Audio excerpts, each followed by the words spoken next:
எடுத்துக்கொள்ளுங்கள். ஏசாயா தீர்க்கதரிசன புஸ்தகத்தின் 45வது அதிகாரம். ஏசாயா தீர்க்கதரிசன புஸ்தகத்தின் 45வது அதிகாரத்தின் 1-2 வசனங்களை நாம் வாசிக்க கேட்கலாம். எல்லாரும் எடுத்துக்கொள்ளுங்கள். ஏசாயா தீர்க்கதரிசன புஸ்தகம் 45வது அதிகாரத்தின் 1-2 வசனங்கள். கர்த்தராகிய நான் அபிஷேகம்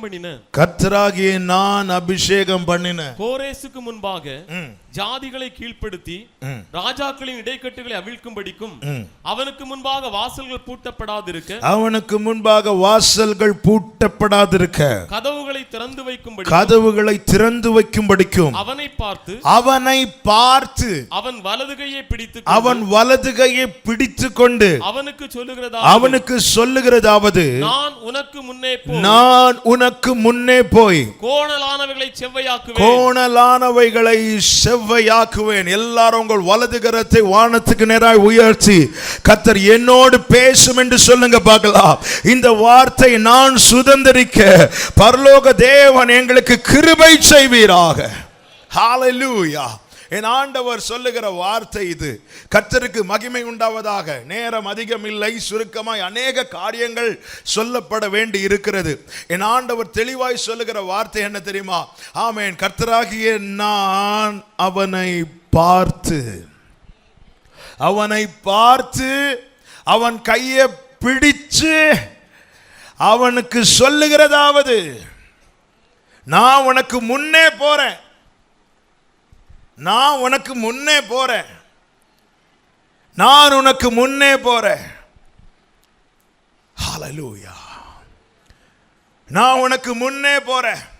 அவர் இப்போ நடத்திட்டு போகல, அவர் கையை பிடிச்சிட்டு சொல்ற நான் உனக்கு முன்னே போகிறேன் என்று. கைவிடவில்லை, கையை பிடிச்சிட்டு சொல்றாரு. பல நேரத்தில் நம்மை கரம் பிடித்து நடத்துகிற கர்த்தரை பார்க்கலாம். ஆனால் சில சூழ்நிலைகளில் நம்ம தனியா விடப்பட்டது போல ஒரு நிலைமை இருக்கலாம். ஆனால் கர்த்தர் இந்த நாளில் என்ன பேசுகிறார் தெரியுமா? கர்த்தர் கை விட்டுட்டு போகல, கையை பிடிச்சு சொல்லிட்டு போயிருக்கிறார். சத்தமா ஒரு ஆமென் சொல்லுங்க. அவர் கை விட்டுட்டு போகவில்லை, கையை பிடிச்சு சொல்லிட்டு போறார். என்ன சொல்லிட்டு போறார்? நான் உனக்கு முன்னே போகிறேன், நான் உனக்கு முன்னே போகிறேன். முன்னே போகிற கர்த்தர் முன்னே செல்வதனால் உண்டாகிற ஆசீர்வாதங்கள் இது இன்னைக்கு நம்ம தியானிக்க போறோம். இதுதான் இன்னைக்கு மெசேஜ். அந்த வீடியோல கூட இதெல்லாம் தற்செயலாய் நடந்தது போல இருந்தாலும் சில காரியங்களை கர்த்தர் ஏற்கனவே முன்னறிந்து இருக்கிறார். அது ஃபர்ஸ்ட் இது அப்பா கீழே இருந்து பேசுற அந்த கிளிப்பிங் நீங்க பார்த்துருப்பீங்க. அதுக்கு பின்னாடி போர்டில் ஒரு வசனம் எழுதப்பட்டிருக்கும். எத்தனை பேர் கவனிச்சிங்கன்னு தெரியல. கர்த்தர் உனக்கு முன்னே போவாருங்கிற ஒரு வார்த்தை. அது நேற்று நைட்டு இந்த வீடியோ பார்க்கும்போது நான் அதை நோட் பண்ணேன். ஆண்டவர் இந்த வார்த்தையை தான் ஆண்டவர் இன்னைக்கு தந்திருக்கிறீங்க. கர்த்தர் உறுதிப்படுத்திட்டு இருக்கிறார். என்னால் நிச்சயமாய் சொல்ல முடியும், கர்த்தர் பேசினது உண்டானால் அது நிச்சயமாய் நடக்கும். ஏன் இந்த வானமும் பூமியும் ஒளிந்தாலும் இந்த வார்த்தை நிச்சயம் நிறைவேறும் சொல்றவங்க சத்தமாய் ஆமென் சொல்லுங்க பார்க்கலாம். கையை பிடித்து பார்த்து கையை பிடிச்சிட்டு சொல்றாரு. எப்படி யாக்கோபின் கரத்தை பிடித்து, யாக்கோபே நீ பயப்படாது, நான் உனக்கு துணை நிற்கிறேன் என்று சொன்னது போல நான் அவனை பார்த்து அவன் கரத்தை பிடித்து அவனுக்கு சொல்லுகிறதாவது. இங்கே யாரை குறித்து சொல்லப்பட்டிருக்கிறது? கோரேஸ் என்கிறவனை குறித்து. நான் சரித்திரத்துக்குள் போகவில்லை. இந்த கோரேசை குறித்து 2 காரியங்கள் சொல்லப்பட்டிருக்கிறது. ஒன்று 45:1 கர்த்தரால் அபிஷேகம் பண்ணப்பட்டவன். நான் அபிஷேகம் பண்ணின கோரேஸ். ஆமென். உனக்கு முன்னாடி வாசல்கள் பூட்டப்படாது இருக்கணும்னா நான் உனக்கு முன்னாடி போய் தான் ஆகணும்.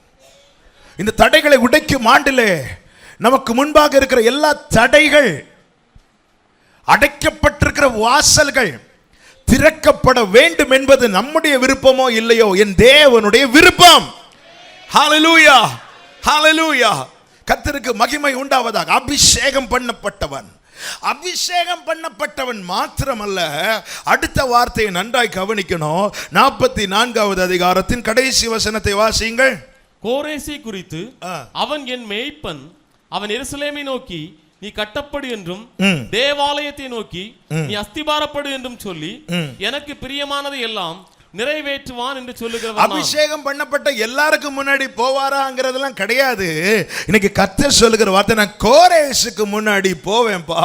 ஏன் கோரேசுக்கு முன்னாடி போகிறார்? இந்த கோரேஸ் அபிஷேகம் பண்ணப்பட்ட நாள்ல இருந்து என்ன தெரியுமா செய்கிறான்?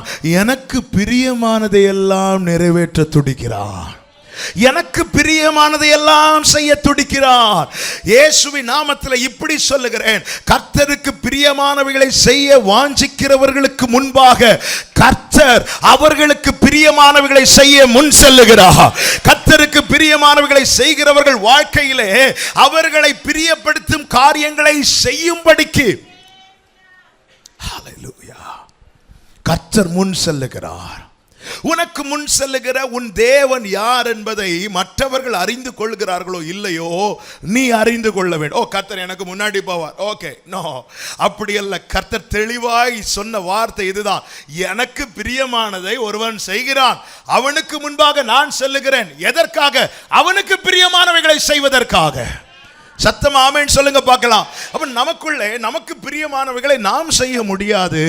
நமக்கு பிரியமானவைகளை கர்த்தர் தான் நமக்கு செய்ய வேண்டும். சத்தமா ஆமென் சொல்லுங்க.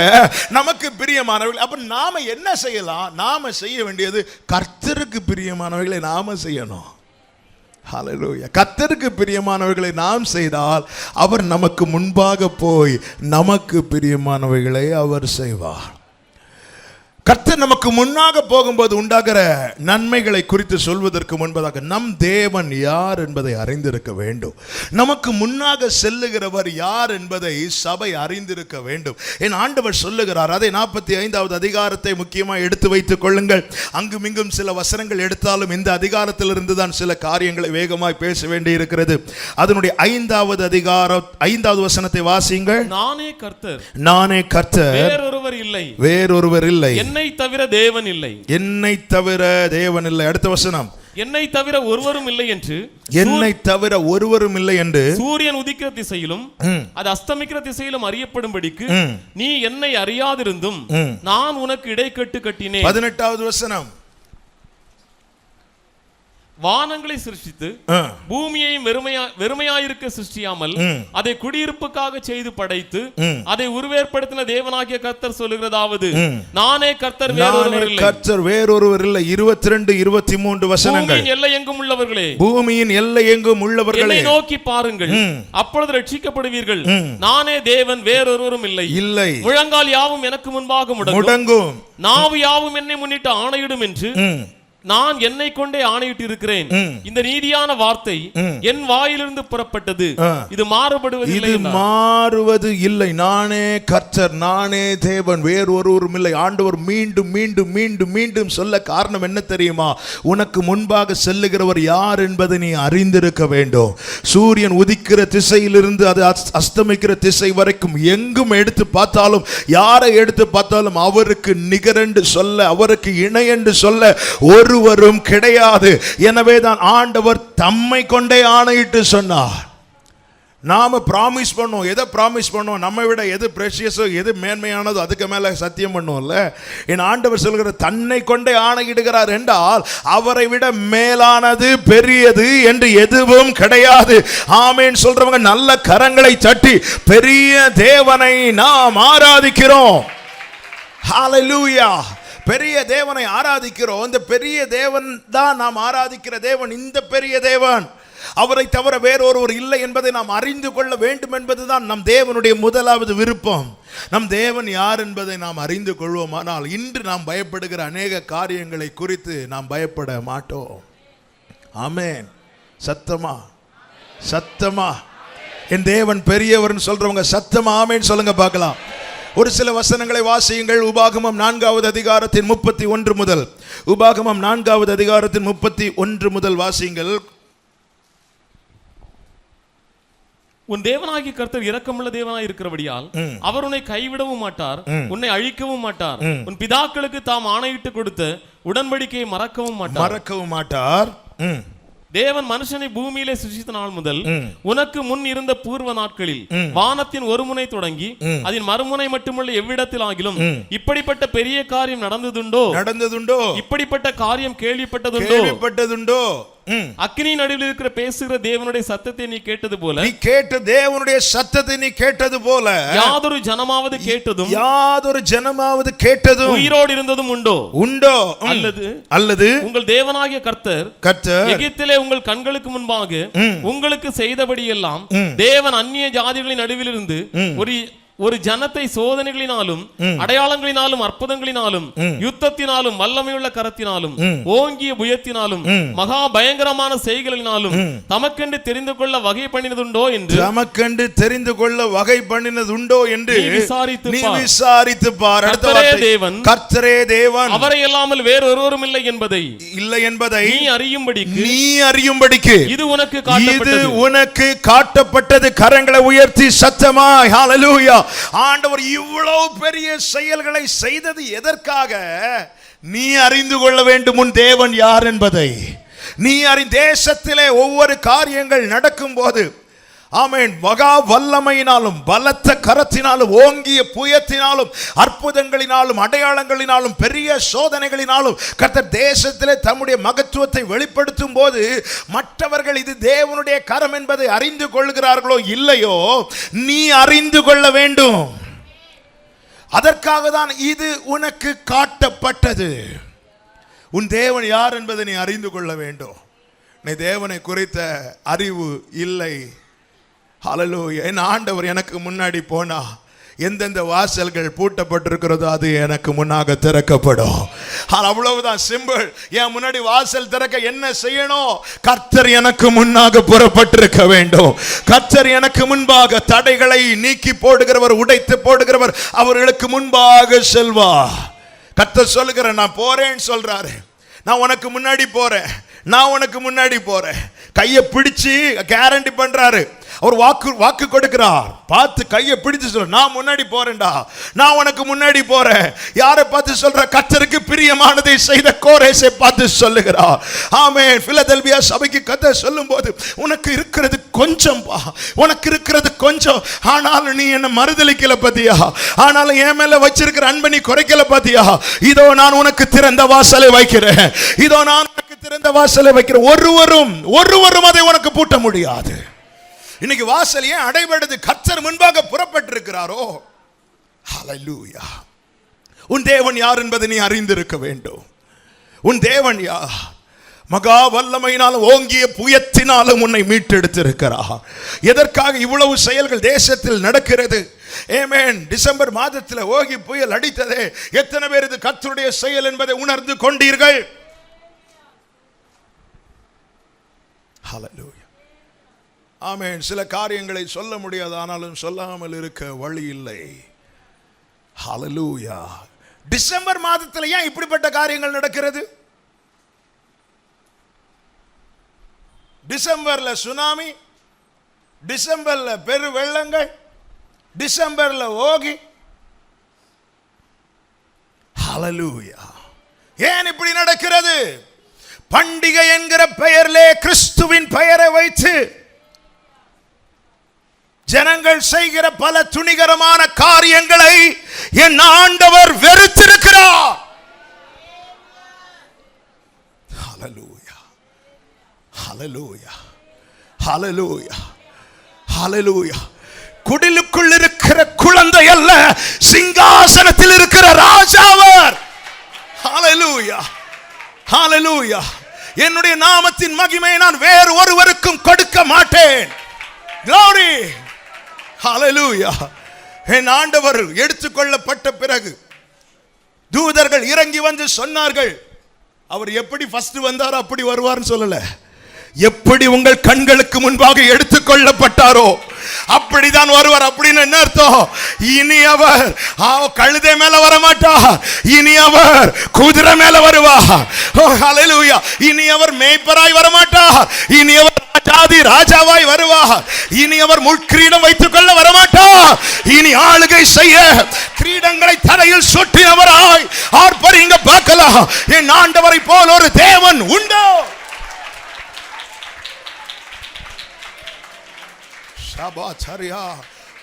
நீ அறிந்து கொள்ளும்படி இவைகள் நடக்கிறது. மற்றவர்கள் அறிந்து கொள்கிறார்களோ, நாங்கள் இவ்வளவு பேர் இருக்கிறோம். இல்ல, தேவன் ஒரு மீதியை வைத்திருக்கிறார். தேவன் ஒரு மீதியை வைத்திருக்கிறார். அந்த ஜனத்தை கர்த்தர் சேர்த்து கொண்டு ஆண்டவர் சொல்லுகிறார் செப்பனியா 3 கடைசில, நான் அவர்களை கீர்த்தியும் புகழ்ச்சியுமாய் வைப்பேன். மற்றவர்களுக்கு தான் உனக்கு உணர்வில்லையா சபை? உன் தேவன் யார் என்பதை அறியாமல் இருக்கிறாயோ? உன் தேவன் யார் என்பதை உணராமல் இருக்கிறாயோ? ஹல்லேலூயா. அவருடைய மகிமை கொஞ்சமும் குறையக்கூடாது. எனவேதான் சேராபீன்கள் தங்களுக்கு கொடுக்கப்பட்ட 6 செட்டைகளை கொண்டு தங்களை மறைத்து கொண்டு, ஏன் அப்படி செய்தார்கள் தெரியுமா? ஆலயத்துக்குள்ள இன்னும் கொஞ்ச நேரத்தில் ஏசாயா வருவான். ஏசாயா வந்து சேராபீன்களுக்கு கொடுக்கப்பட்ட செட்டைகளை குறித்து பேசக்கூடாது. ஏசாயா உள்ள வந்தது அவன் காதுல கேட்கிற சத்தமோ, அவனுக்கு முன்பாக அவனுக்குள்ளே தோன்றுகிறது ஒன்றே ஒன்றுதான், சேனைகளின் கர்த்தர் பரிசுத்தர், சேனைகளின் கர்த்தர் பரிசுத்தர், சேனைகளின் கர்த்தர் பரிசுத்தர். ரேபா காந்தூரே, உன் தேவனை குறித்த அறிவு ஏன் உனக்கு இல்லாம போய்விட்டது? ஆல நீ அறிந்து கொள். நீ அறிந்து கொண்டால் உன் மூலமாய் சூரியன் உதிக்கிற திசை துவங்கி அது அஸ்தமிக்கிற திசை மட்டும் கர்த்தர் உன்னை எங்கெல்லாம் கொண்டு செல்லுகிறாரோ அங்குள்ள ஜனங்கள் உன் மூலமாய் கர்த்தரை அறிந்து கொள்வார்கள். ஹல்லேலூயா. எரேமியா 13வது அதிகாரம் அதனுடைய 11வது வசனம். எரேமியா 13வது அதிகாரத்தின் 11வது வசனம். கச்சையானது மனுஷனுடைய அறைக்கு சேர்க்கையாய் இருக்கிறது போல, கச்சையானது மனுஷனுடைய அறைக்கு சேர்க்கையாய் இருக்கிறது போல, நான் இஸ்ரவேல் குடும்பத்தார் அனைவரையும் யூதாவின் குடும்பத்தார் அனைவரையும் எனக்கு ஜனங்களாகவும் கீர்த்தியாகவும் துதியாகவும் மகிமையாகவும் சேர்க்கையாக்கி கொண்டே ஆனாலும் அவர்கள் செவி கொடாமற் போனார்கள். கர்த்தர் நம்மை சேர்த்தது எதுக்கு தெரியுமா? கர்த்தர் நம்மை சுட்டி காட்டி சொல்லணும், இந்த தேசத்துல எனக்கு மகிமை இவன் தான். பாபிலோன்ல கர்த்தர் யெகோவா தேவனாய் அறியப்படவில்லை, எல் ஷடாயாய் அறியப்படவில்லை, தானியேலின் தேவனாய் அறியப்பட்டார். நாம் தேவனுக்கு அலங்காரம் மாத்திரமல்ல, நாம் தேவனுக்கு அவசியம். ஆமென். ஒவ்வொரு இடத்துல செல்லும் போது இந்த வார்த்தை, நான் உன்னை சேர்த்தது எதுக்கு தெரியுமா? கூட்டம் சேர்க்கல்லப்பா, நான் உன்னை எனக்கு மகிமையாக்கி. பாருங்க, கச்சைனா பெல்ட். நம்ம சரீரத்தில் அநேக காரியங்களை அலங்காரத்துக்கு அணிவோம், அவைகள் அலங்காரத்துக்கு. ஆனால் கச்சை என்பது அலங்காரம் அல்ல, அது அவசியம். ஹல்லேலூயா. என்னதான் பேண்ட் டைட்டா போட்டாலும் ஒரு பெல்ட் இருந்தாதான் இல்ல? ஆமாவா இல்லையா? பெல்ட் இருந்தாலே சிலருக்கு. கச்சை அலங்காரம் அல்ல, கச்சை என்பது அவசியம். அது அவசியம். கச்சை அவசியம். ஆண்டவர் சொல்றார், நான் உனக்கு கூட்டம் சேர்க்கிறதுக்காக உன்னை நான் சேர்க்கவில்லை, எனக்கு மகிமை. உனக்கு மகிமையா நீ கீழே இருந்து என்ன பார்க்கிற பாத்தியா? எனக்கு மகிமையா நான் மேல இருந்து ஒன்ன பார்க்கிறேன்டா. உனக்கு மகிமை கீழே இருந்து என்ன பார்க்கிற பாத்தியா? கேடகம் நீரே மகிமையும் நீரே, இப்படி நம்ம பாடுறோம்ல, அதே மாதிரி ஆண்டவர் சொல்றார், எனக்கு மகிமையா நான் வச்சிருக்கிறேன், எனக்கு புகழ்ச்சியா நான் வச்சிருக்கிறேன். இந்த யார் நம்ம வைப்பா? நமக்கு தெரிஞ்சவங்க, நமக்கு பிடிச்சவங்க நல்ல உயர்ந்த ஸ்தானத்தில் நல்ல அதிகாரத்தில் இருக்கும்போது நம்ம அவங்க பேரை சொல்லுவோம். அவங்க மூலமா நமக்கு ஒரு மகிமை கிடைக்கும். போற இடத்துல இன்னாருக்க பையன் வாரா, இவங்க மாமா தான், அது இவங்க சகோதரன் தான், இப்படி சொல்லும் போது நமக்கு மகிமை கிடைக்குது இல்ல? அதே போல கோடாக்குடி தூதர்கள் ஆராதிக்கும் போது, என் ஆண்டவர் கொஞ்சம் வெயிட் பண்ணுங்க, என் மகிமையை நீங்க பார்க்கணுமா? இந்த சர்ச் ஸ்ட்ரீட்ல பாருங்க, அந்த கிருஷ்ணன் கோயில பாருங்க, அந்த பள்ளி வேளையில பாருங்க, இப்படி ஆண்டவர் சுட்டி காட்டுவார். நான் அவருக்கு மகிமை, நான் அவரை அறிந்து கொள்ள என் மூலமாய் அநேகர் அவரை அறிந்து கொள்வார்கள். கர்த்தருக்கு பிரியமானதை செய்த கோரேசுக்கு முன்பாக கர்த்தர் புறப்படுகிறார். கர்த்தர் புறப்படுவது எதற்காக? கர்த்தர் நமக்கு முன் செல்லும் போது உண்டாகிற நன்மைகள் என்ன என்பதை குறித்து வேகமாய் நான் சொல்லி ஆமே, நான் ஜெபிக்கிறேன். கர்த்தருக்கு மகிமை உண்டாவதாக. அந்த 1-2 வசனங்களை ஒரு விசை கூட வாசியுங்கள். ஏசாயா 45வது அதிகாரத்தின் 1-2 வசனங்கள். கர்த்தராகிய நான் அபிஷேகம் பண்ண கோரேசுக்கு முன்பாக ஜாதிகளை கீழ்ப்படுத்தி ராஜாக்களின் இடைக்கட்டுகளை அவிழ்க்கும்படிக்கும் அவனுக்கு முன்பாக வாசல்கள் பூட்டப்படாதிருக்க கதவுகளை திறந்து வைக்கும்படிக்கும் அவனை பார்த்து அவன் வலது கையை பிடித்துக் கொண்டு அவனுக்கு சொல்லுகிறதாவது, நான் உனக்கு முன்னே போய் கோணலானவைகளை செவ்வையாக்குவேன். எதற்காக கர்த்தர் முன்னே செல்லுகிறார்? கோணலானவைகளை செவ்வையாக்கும்படி. கோணலானவைகளை செவ்வையாக்கும்படி.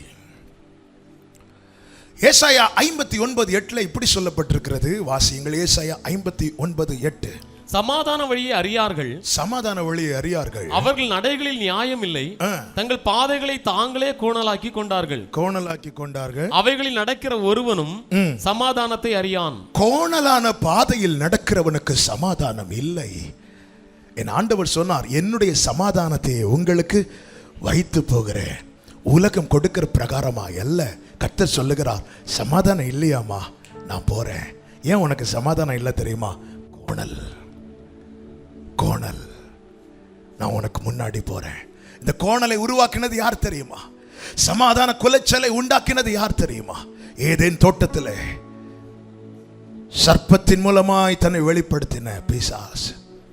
எனவே கர்த்தர் சும்மா முன்னாடி நடந்து போகல. நான் பேசுகிற ஒவ்வொரு வார்த்தைகளும் கர்த்தர் தீர்க்க தரிசனமாய் தந்தபடியால் தான் நான் இதை சொல்லுகிறேன். ஏசாயா 27வது அதிகாரம் அதனுடைய 1வது வசனம். ஏசாயா 27வது வசனம் அதிகாரம் அதனுடைய 1வது வசனம். 1 அக்காலத்திலே கர்த்தர் லிவியாதான் என்னும் நீண்ட பாம்பை லிவியாதான் என்னும் கோணலான சர்ப்பத்தையே கடிதும் பெரிதும் பலத்ததுமான தமது பட்டயத்தால் தண்டிப்பார். ஹல்லேலூயா. நமக்கு சமாதானத்தை உண்டு பண்ணும் ஆக்கினை அவர் மேல் விழுந்தது. அவரை குறித்த முதல் தீர்க்க தரிசனம், அவர் உன் தலையை நசுக்குவார், நீ அவர் குதிகாலை நசுக்குவாய். ஹல்லேலூயா. உனக்கு முன்பாக கர்த்தர் புறப்பட்டிருப்பது எதற்கு தெரியுமா? உன் வாழ்க்கையை ஒழுங்கின்மையும் வெறுமையும் கோணலுமாய் மாற்றின அந்த வலு சர்ப்பத்தை அவர் மிதித்து போட. ஹல்லேலூயா. கோணலான பாதையில செல்றவங்களுக்கு சமாதானம் இல்லை. கர்த்தருக்கு பிரியமானதை செய்ய அவனை விட்டு கொடுத்த பாத்தியா? கர்த்தர் புறப்படுகிறார். மோசேயை பார்த்து கர்த்தர் சொன்னார், என் சமூகம் உனக்கு முன்பாக செல்லும், நான் உனக்கு இளைப்பாறுதல் தருவேன். இந்த வார்த்தையை கடந்த வாரத்தில் ஆண்டவர் என்கிட்ட பேசினார். என்ன பேசினார் தெரியுமா? ஏன் நான் இந்த வார்த்தையை இஸ்ரவேலரை பார்த்து சொல்லாம மோசேயை பார்த்து சொன்னேன் தெரியுமான்னு கேட்டார். ஏன் ஆண்டவரே, 40 நாட்கள் என் சமூகத்தில் விரும்பி உக்காந்தான். இரவு பகலாய் தேவ சமூகத்தில் விரும்பி அமர்ந்தவனுக்கு முன்பாக தேவ சமூகம் விரும்பி சென்றது. தேவ சமூகத்தில் விரும்பி தரித்திருக்கிறவனுக்கு முன்பாக தேவனுடைய சமூகம் விரும்பி முன் செல்லும். நான் உனக்கு இளைப்பாறுதல் தருவேன். நீ தூரத்திலிருந்து பார்க்கிற அநேக காரியங்கள் பிரச்சனைக்குரியதா இருக்கலாம், ஆனா நீ அதுக்குள்ளே போகும்போது பிரச்சனை எல்லாம் சால்வ் ஆயிருக்கும். காரணம், நான் கோணலானதை நேராக்குகிறேன். இன்னைக்கு தேவ சமூகத்தில் விரும்பி உட்கார்றோமா? அவருக்கு பிரியமானதை செய்யறோமா? அவருக்கு பிரியமானதை செய்கிறவனுக்கு கர்த்தர் பிரியமானதை செய்வார். இன்னைக்கு ஆண்டவர் சமூகத்தில் உட்கார்றதுக்கு நேரம் இல்ல. 40 நாட்கள் இரவு பகல் 40 நாள் உட்கார்ந்தாச்சு. 41 தொடங்க வேண்டியதானே, போக வேண்டியதானே. மோசே அடுத்து சொல்ற வார்த்தை என்ன தெரியுமா? உங்க சமூகம் என் முன்னாடி செல்லலைன்னா அடுத்த 40 நாள் நான் வேணா உட்காருவேன். ஆண்டவரே, உம் சமூகம் கூடியிருந்து சத்தியத்தை. பிரியமானவர்களே, அவருக்கு பிரியமானவள் என்ன செய்யலாம்? நேசரின் நிழலிலே வாஞ்சையாய் வந்து உக்காந்துட்டு அதன் கனிகளால் திருப்தியாவாளாம். ஹல்லேலூயா. தேவ சமூகத்தை வாஞ்சித்த மோசேக்கு முன்பாக தேவ சமூகம் விருப்பத்தோடு சென்றது. இன்னைக்கு நம்ம கர்த்தரை ஃபோர்ஸ் பண்ணி தள்ளுறோம். போயிருங்க ஆண்டவரே, என் முன்னாடி ஒருக்க நடந்துட்டு வாங்க ஆண்டவரே, ஒரு வாட்டி நடங்க ஆண்டவரே, என் தாசனாகி யோபுவின் மேல் கவனம் வைத்தாயோ என்று கர்த்தர் கேட்டார். யோபு சொல்ற, முன்னாடி பார்க்கிற இல்ல, பின்னாடி பார்க்கிற இல்ல, ரைட்ல லெஃப்ட்ல ஒன்னும் இல்ல, ஆனாலும் நான் போகும் வழி அவர் அறிவார். எப்படி அறிவார்? 23:11 சொல்றார், என் கால்கள் அவர் அடிகளை பட்டி பிடித்தது. எப்படிப்பா அந்த அடிகள் வந்தது? நான் நடக்கும் பாதையில் அவர் முன்பாக. கர்த்தருக்கு பிரியமானவைகளை செய்கிறவனுக்கு முன்பாக கர்த்தர் செல்லுவார். எதற்கு தெரியுமா? கோணலை நேராக. இரண்டாவதாக, அது 45வது அதிகாரத்தின் 4வது வசனம், வெண்கல கதவுகளை உடைத்து இருப்பு தாழ்பாள்களை முறித்து அந்தகாரத்தில் இருக்கிற பொக்கிஷங்களையும் ஒளிப்பிடத்தில் இருக்கிற புதையல்களையும் உனக்கு கொடுக்கும்படியாய் கர்த்தர் உனக்கு முன்னே செல்கிறார். கர்த்தர் யாருக்கு பொக்கிஷத்தை கொடுப்பார்? யாருக்கு புதையல்களை கொடுப்பார்? எரேமியா 27:5 வாசியுங்கள். எரேமியா 27:5, நான் பூமியையும் மனுஷனையும் பூமியின் மேல் உள்ள மிருக ஜீவன்களையும் என் மகா பலத்தினாலும் ஓங்கிய என் புயத்தினாலும் உண்டாக்கினேன். எனக்கு இஷ்டமானவனுக்கு அதை கொடுக்கிறேன். எனக்கு இஷ்டமானவனுக்கு கொடுப்பேன். எனக்கு யாரை பிடிக்குமோ அவங்களுக்கு நான் கொடுப்பேன். ஹல்லேலூயா. இவனுக்கு கொடுப்பேன் அவனுக்கு கொடுப்பேன் இல்ல, எனக்கு இஷ்டமானவனுக்கு கொடுப்பேன். ஆண்டவர் அதை ப்ரூஃப் பண்ணார். எப்படி ப்ரூஃப் பண்ணார்? இதுவரை யூதாவின் ராஜாக்கள் வாங்கிட்டு இருந்தாங்க, இப்போ பாபிலோனின் ராஜா அவர்கிட்ட இருந்து வாங்குறான். பாபிலோனின் ராஜா நேபுகாத்நேச்சார் யாரு? அவன் புறஜாதியான். நான் எனக்கு இஷ்டமானவனுக்கு கொடுப்பேன். ஹல்லேலூயா. இன்று நாம் பெற்றுக்கொண்ட நன்மைகள் எல்லாம் நம்முடைய தகுதியினால் கிடைத்ததல்ல, கர்த்தர் இஷ்டப்பட்டு தந்தது. நான் எனக்கு இஷ்டமானவனுக்கு கொடுப்பேன். கர்த்தர் தருகிற பொக்கிஷங்கள் 3. 1 இம்மைக்குரிய ஆசீர்வாதம், 2 ஆவிக்குரிய ஆசீர்வாதம், 3 நித்தியத்துக்குரிய ஆசீர்வாதம். உபாகமம் 28வது அதிகாரத்தின் 12வது வசனம், ஏற்ற காலத்தில் உன் தேசத்திலே மழை பெய்யும், நீ கையிட்டு செய்யும் வேலைகளை எல்லாம் ஆசீர்வதிக்கவும் கர்த்தர் உனக்கு தமது நல்ல பொக்கிஷ சாலையாகிய வானத்தை திறப்பார். earthly blessing, இம்மைக்குரிய ஆசீர்வாதம் அவர் திறப்பார். நான் உனக்கு பொக்கிஷத்தை கொடுக்க நான் உனக்கு முன்னே செல்லுகிறேன். நீ எனக்கு பிரியமானதை செய்ய உன்னை விட்டு கொடு. தாவீது சொல்லுகிறான், உமக்கு பிரியமானதை செய்ய விரும்புகிறேன், காரணம் உம்முடைய நியாயப்பிரமாணம் என் உள்ளத்தில் இருக்கிறது. மல்கியா 3:10 கர்த்தர் தசம பாகத்தை குறித்து சொல்லும்போது என்ன சொல்லுவார்? என்ன ஆசீர்வாதம் கொடுப்பார்? வாசிங்க மல்கியா 3:10. என் ஆலயத்தில் ஆகாரம் உண்டாயிருக்கும்படி தசம பாகங்களை எல்லாம் பண்டகசாலையிலே கொண்டு வாருங்கள். அப்பொழுது நான் வானத்தின் பலகணிகளை திறந்து இடங்கொள்ளாமற் போகும் மட்டும் உங்கள் மேல் ஆசீர்வாதத்தை வருஷிக்க மாட்டேனோ என்று அதனால் என்னை சோதித்து பாருங்கள், டெஸ்ட் பண்ணி பாருங்கிறார். இந்த பொக்கி கர்த்தருக்கு கொடுக்கிறது மாத்திரம் கொடுக்கிறதல்ல கர்த்தருக்கு பிரியம், உற்சாகமாய் கொடுக்கிறது தான் கர்த்தருக்கு. உற்சாகமாய் கொடுக்கணுமே கொடுக்கிறதுனால ஒரு பிரயோஜனமும் கிடையாது. மோசே பார்த்து ஆண்டவர் சொல்வார், ஆசரிப்பு கூடாரத்தை கட்டணும் மோசே, நீ ஜனங்க கிட்ட சொல்லு, உற்சாகமாய் கொடுக்கிறவங்க கிட்ட மட்டும் வாங்கு. வானத்தின் பொக்கிஷத்தை திறந்து கர்த்தர் ஆசீர்வதிப்பேன் என்று சொல்லி இருக்கிறார். காரணம் நான் உனக்கு முன்னே புறப்படுகிறேன். இரண்டாவது ஆசீர்வாதம் ஆவிக்குரிய ஆசீர்வாதம், ஸ்பிரிச்சுவல் பிளெஸிங். அதை குறித்து அப்போஸ்தலனாகிய பவுல் இப்படி சொல்லுகிறான். 2 கொரிந்தியர் 4வது அதிகாரம் அதனுடைய 7வது வசனம். 2 கொரிந்தியர் 4:7. இந்த மகத்துவம் உள்ள வல்லமை எங்களாய் உண்டாயிராமல் தேவனால் உண்டாயிருக்கிறது என்று விளங்கும்படி இந்த பொக்கிஷத்தை மண் பாண்டங்களில் பெற்றிருக்கிறோம். கரங்களை உயர்த்தி அப்பாவுக்கு ஸ்தோத்திரம் செலுத்துங்க பார்க்கலாம். ஆண்டவரே, நான் எம்மாத்திரம் ஆண்டவரே, இந்த 4 முதல் வசனங்களை வாசிங்க. வாசிங்க. நாம் என்னென்ன பொக்கிஷங்களை உள்ள பெற்றிருக்கிறோம்? 4 முதல் வாசிங்க. தேவனுடைய சாயலாய் இருக்கிற, தேவனுடைய சாயலாய் இருக்கிற கிறிஸ்துவின் மகிமையான சுவிசேஷத்தின் ஒளி, கிறிஸ்துவின் மகிமையான சுவிசேஷத்தின் ஒளி. அவிசுவாசிகள் ஒரு செகண்ட் இல்லைங்க. இன்னைக்கு காலையில் ஆண்டவர் பேசினது என்ன தெரியுமா? தேவ சாயலை பார்க்க விரும்புறியாப்பா? இதுதான் தேவ சாயல்.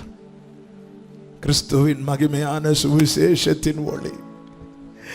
ஆண்டவர் அங்கிருந்து பார்க்கிறார். என்ன பார்க்கணும்னு விரும்புறவன் இதை பார்க்கிறான். அதிகாலையில் என்னை தேடுகிறவன் என்னை கண்டடைகிறா.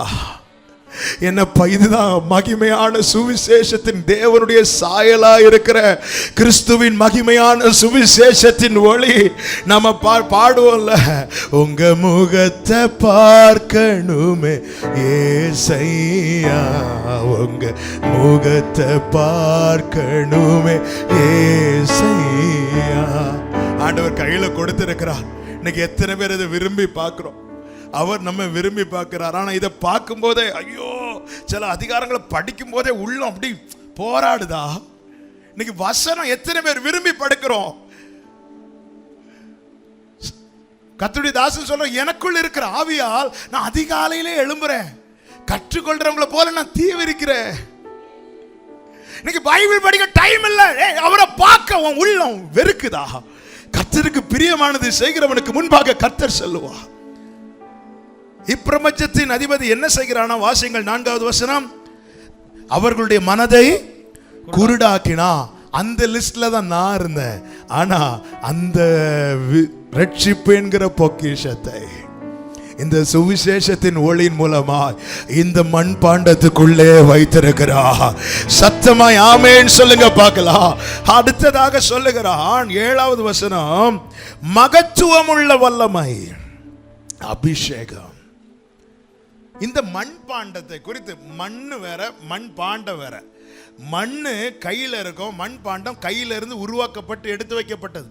சூளையில எல்லாம் போட்டு எல்லாம் எடுத்துப்பட்டு நல்ல டிசைன், சூப்பரா இருக்கும், விலையும் ஜாஸ்தியா இருக்கும். ஆனா அது மண்ணு தான். எனவே தான் வேதம் சொல்லுகிறது, நாம் மண் என்பதை கர்த்தர் நினைவு கூறுகிறார். நீங்க என்னதான் நல்ல டிசைனா பண்ணி வச்சிருந்தாலும் மண்பாண்டத்துல ஓங்கி ஒரு கல் எடுத்து விட்டா அது உடைஞ்சிடும்.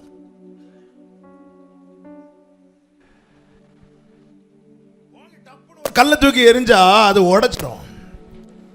ஆனா பவுல் என்ன சொல்லுகிறான்? 8 முதல் வாசியுங்கள். நாங்கள் எப்பக்கத்திலும் நெருக்கப்பட்டும் ஒடுங்கி போகிறதில்லை, கலக்கமடைந்தும் மனமுடிவடைவதில்லை, துன்பப்படுத்தப்பட்டும் கைவிடுகிறதில்லை, கீழே தள்ளப்பட்டும் அடிந்து போகிறதில்லை. அப்படின்னா என்ன அர்த்தம்? ஒரு கல்லை தூக்கி எரிஞ்சா இந்த மண்பாண்டம் உடைஞ்சிடும். ஹல்லேலூயா. அப்படி இருந்தும் இன்னைக்கு உடையாம நிக்க காரணம் என்ன தெரியுமா? பவுல் சொல்லுகிறான், நான் நிற்கிறது இந்த மண்பாண்டத்தின் பலத்தில் அல்ல, இதற்குள்ளே கர்த்தர் வைத்திருக்கிற பொக்கிஷத்தின் பலத்தில். ஹல்லேலூயா. நான் நிற்பது இந்த மண்பாண்டத்தின் பலத்தில் அல்ல, இதற்குள்ளே என் தேவன் வைத்திருக்கிற அந்த பொக்கிஷத்தின் பலத்தில். எப்பக்கம் நெருக்கப்பட்டு கடந்த நாளில் கர்த்தர் கற்று தந்தது, போராட்டம் அதிகமா யாருக்கு வருகிறது? சொல்லுகிறேன், உங்களை பார்த்து சத்துருவுக்கு பயம் பிடித்து விட்டது. காரணம், உனக்குள்ள இருக்கிற பொக்கிஷம் அவ்வளவு பெருசு. சத்தமாய் ஆமென் சொல்லுங்க பார்க்கலாம். இந்த மண்பாண்டத்தின் பலத்தில் அல்ல. நல்ல பலம் உள்ளவங்களை திடீர்னு இல்லாமலே போறாங்க. ஆசாபு சொல்லுகிறா, அவங்க ஒரு நிமிடத்தில் எவ்வளவு பாழாகி போகிறார்கள். இவ்வளவு அடிபட்டும், ஒரு கல்லு போதும் இந்த மண்பாண்டம் உடைகிறதுக்கு. ஆனா இவ்வளவு கீழே தள்ளப்பட்டோம், நான் மடியவில்லை. காரணம், ஹல்லேலூயா, நீ அறிந்து கொள்ளணும், நான் நிற்கிறது இந்த மண்பாண்டத்தின் பலத்தினால் அல்ல, எனக்குள்ளே தேவன் வைத்திருக்கிற பொக்கிஷம். அப்படி சொல்றவங்க கரங்களை தட்டி அப்பாவுக்கு மகிமை. ஆமென். எனக்குள்ளே தேவன் வைத்திருக்கிற பொக்கிஷம். இதுதான் ஆவிக்குரிய ஆசீர்வாதங்கள், ரட்சிப்பு, அபிஷேகம். தேவன் தந்த ரட்சிப்பை நீ அற்பமா எண்ணாத. எத்தனை முறை, காரணம் உன் ஆத்மா இழக்க கூடாது என்பதற்காக தான் கர்த்தர் காக்கிறா.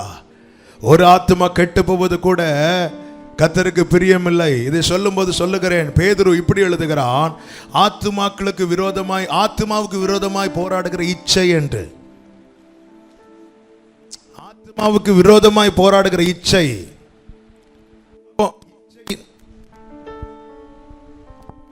இச்சையை அவன் தூண்டுறது எதுக்கு தெரியுமா? இந்த ஆத்மாவை அழிக்கணுங்கிறதுக்காக. நான் ஒரு இன்னைக்குள்ள டாக்டரின்லாம் அப்படியே மாத்திட்டாங்க. நான் ஒரு ரட்சிக்கப்பட்டாச்சு, இனி என்ன செஞ்சாலும் நான் பரலோகத்துக்கு தான். இன்னைக்கு இப்படிப்பட்ட துருபதேசங்கள் பரவலாய் பரவி கொண்டிருக்கிறது. நீ ஒருக்க ரட்சிக்கப்பட்டுட்டல, இனி நீயே நினைச்சாலும் நரகத்துக்கு போக முடியாதான். ஜீவனுக்கு போகும் வாசல், ஸ்தோத்திரம், ஹல்லேலூயா, ஜீவனுக்கு போகும் வாசல் நெருக்கமா இருக்குதான். ஹல்லேலூயா, ஹல்லேலூயா. ஆத்துமா இந்த ரட்சிப்பை, இந்த பொக்கிஷத்தை வச்சதுனால தான் பல மரண கண்டிக்கும் கர்த்தர் உன்னை தப்புவித்தா.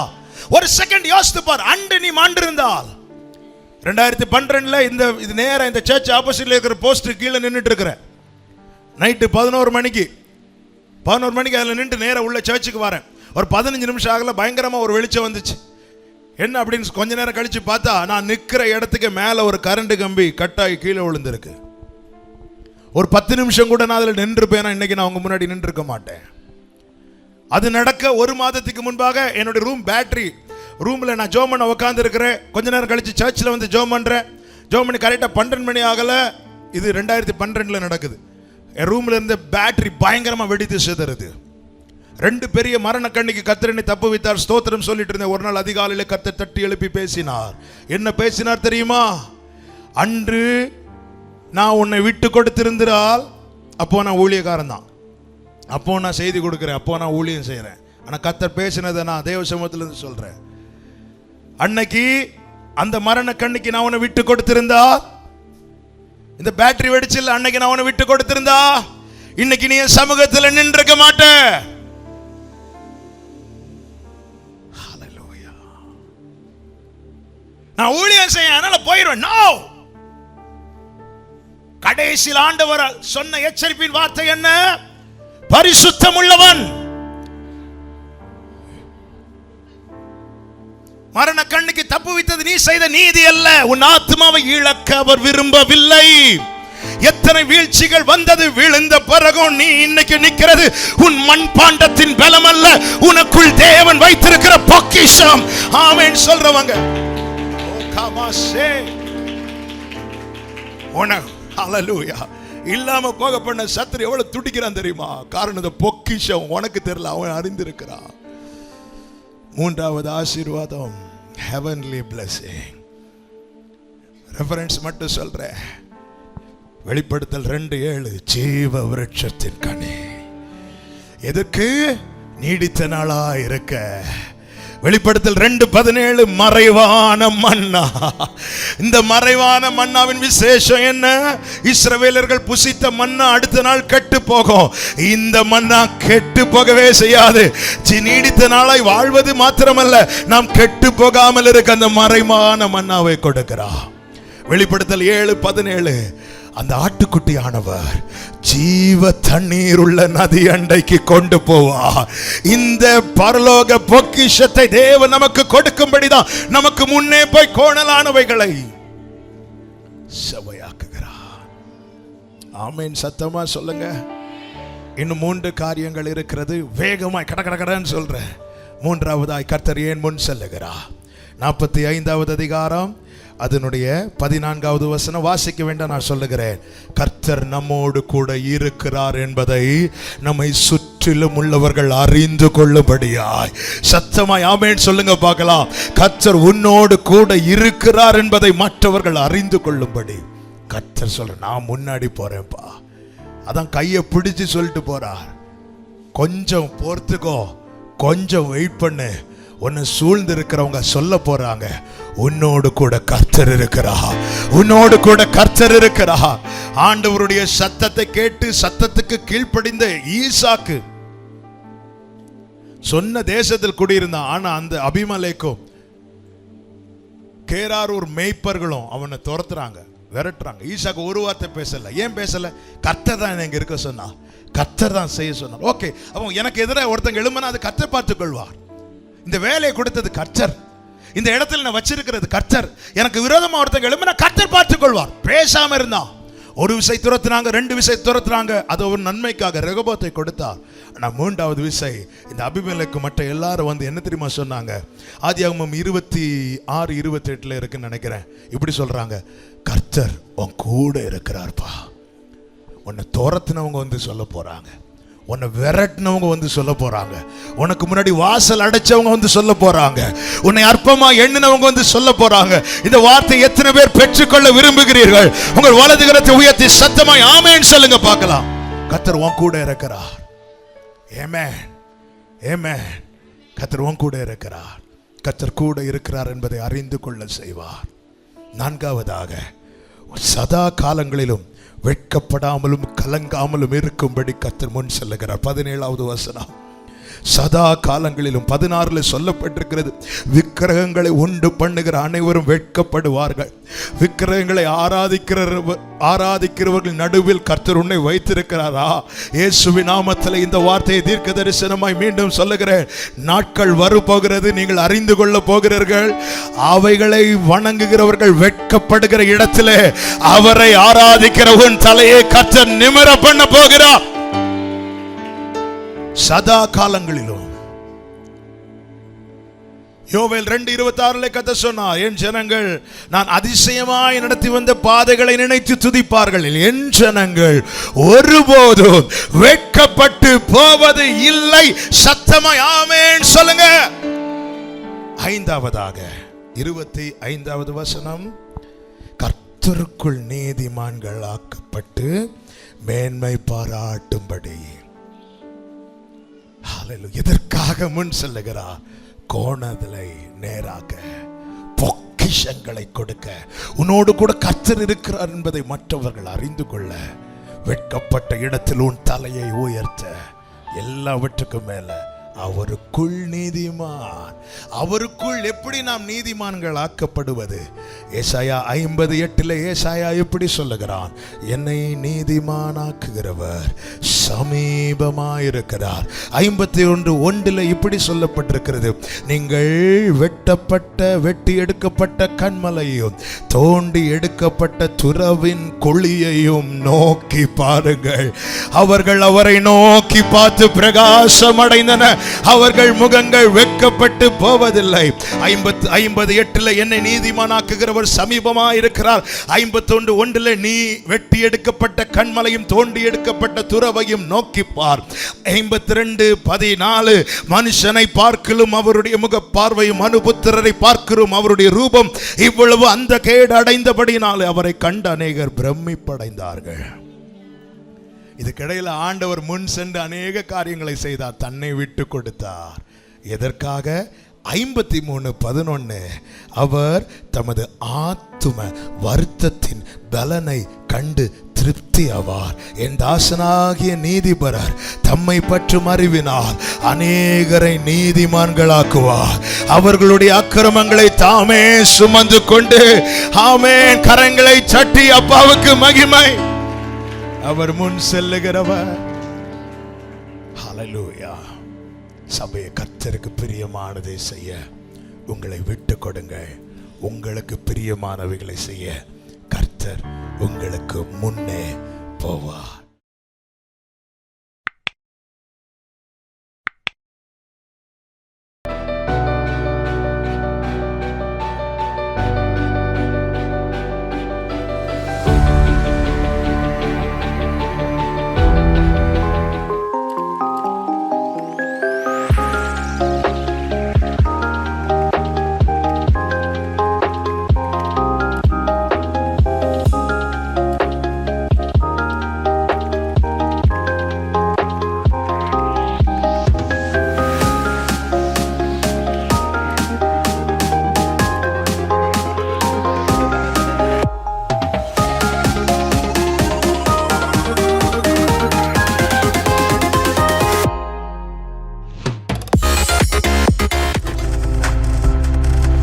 நீங்கள் பார்த்து கொண்டிருப்பது உங்கள் ஜாய் டிவி. உங்கள் துக்கம் சந்தோஷமாய் மாறும்.